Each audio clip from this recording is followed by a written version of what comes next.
Hey, I'm Rory. Today I'm going to show you how to replace the LED power supply on a KitchenAid, Whirlpool, or Maytag French door bottom mount refrigerator. The LED power supply provides the electrical power needed to the LED lights to light up the inside of your refrigerator.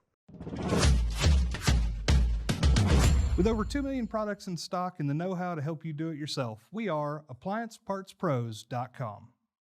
Today we'll be using a multimeter and a small flathead screwdriver. You'll also need a 1/4-inch nut driver or socket and ratchet. Some of these styles of French door refrigerators use the main control board for the LED power supply, but others have an individual board just for the interior LEDs, like the one we're looking at here.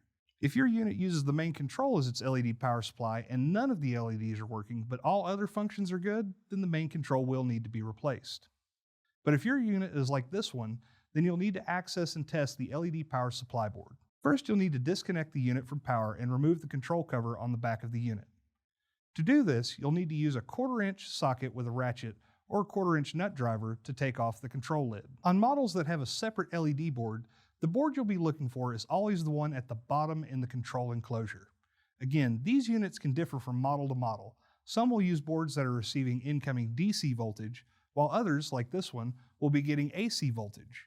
Before we test voltage, remember that extreme care should always be taken to protect against electrical shock, which could potentially result in serious injury. Please do not test live voltage if you are uncomfortable doing so. First, you'll need to disconnect the harness that carries the incoming voltage before plugging the fridge back in.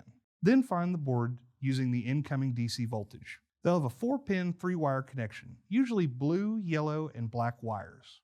Now you can set your multimeter to read DC voltage and use the probes to test voltage from blue to black on the harness coming into the board. The board should have about 13 volts DC at all times while the unit is plugged in.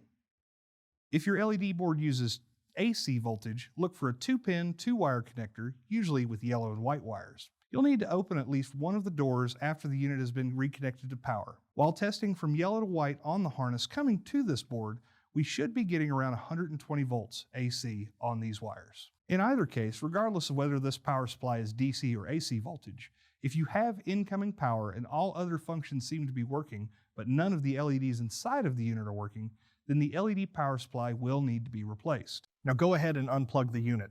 If you need to replace the power supply, you'll need to disconnect the remaining connector or connectors. Then depress the tabs holding the LED board in place and remove the board from the enclosure. Here's the old LED power supply and here's the new one. If you've already got one, great. If not, you can pick one up at AppliancePartsPros.com. Slot the LED power supply board back in place and make sure the tabs are engaged. And now you can reconnect the harnesses. Then reinstall the control lid and cover and reinstall the screws. Don't forget to plug your fridge back in or flip the circuit breaker back on. You made it. Great job. And thanks for joining us today. Make sure to let us know how the repair went in the comments. And if you haven't gotten a new LED power supply yet, grab your model number and head on over to AppliancePartsPros.com to order one. Our orders usually arrive in just a few days. And while you're at it, make sure you like this video and subscribe to our channel. We've got lots more troubleshooting and repair videos, and of course, all the parts you need to do it yourself at AppliancePartsPros.com. Thanks for your support, and we'll see you next time.